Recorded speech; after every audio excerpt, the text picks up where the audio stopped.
Ultamize. Here's something you can test today. Before you send your next message, ask yourself one question. Who is this for? Not what am I trying to say? Not how fast can I send it? Just who is this for? Because the biggest etiquette mistake I see today is people acting the same way in every situation. Same tone, same length, same level of formality, same behavior. And that's what creates etiquette problems. Let me give you a very specific example. You send a quick Slack message to a colleague you work with every day. Hey, can you send me that file? That's totally fine. Now you send that exact same message to your boss's boss. Same words, same tone, same lack of context. Hey, can you send me that file?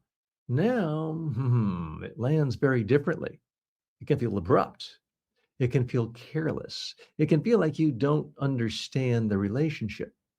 Nothing you said was particularly offensive, but it didn't make the other person comfortable. Here's another example. You're following up after a meeting.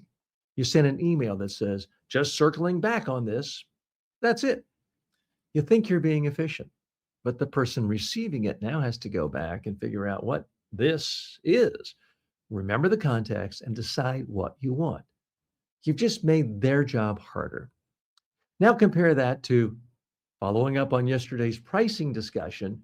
Do you want me to move forward with option A or wait for more data? It's clear, it's easy, respectful of their time. That's etiquette, not politeness for the sake of politeness, clarity that reduces friction. Let me give you one more scenario that happens all the time.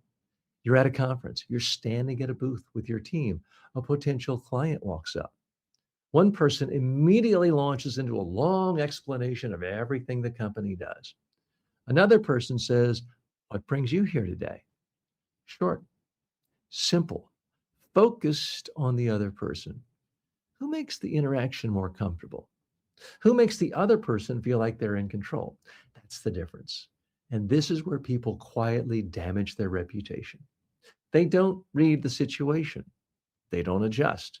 They don't think about what the other person needs in that moment.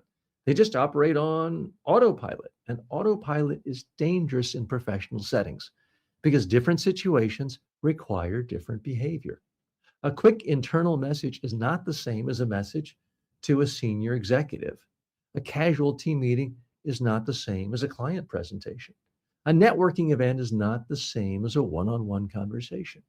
And when you blur those lines, you create discomfort. Now, in the recent past, there have been multiple cases of executives losing their roles after sending messages, sometimes emails, sometimes internal chats that were written casually, emotionally, or without thinking about how they would be perceived if shared more widely. Messages that might have felt informal in the moment suddenly looked unprofessional, insensitive, or inappropriate when seen in a broader context. And once that perception shifts, it's very hard to recover. That's the reality of modern work. Nothing is truly private. Everything can be forwarded, screenshotted, or repeated. So etiquette today is not just about being polite in that one moment. It's about being intentional, understanding the situation, understanding the audience, and adjusting in a way that makes the interaction smooth, clear, and comfortable for the other person, even if they don't see how you reacted until months later. If you can do that consistently, you'll stand out immediately because most people don't. They just communicate the way that feels easiest to them, and they never realize the subtle damage it causes.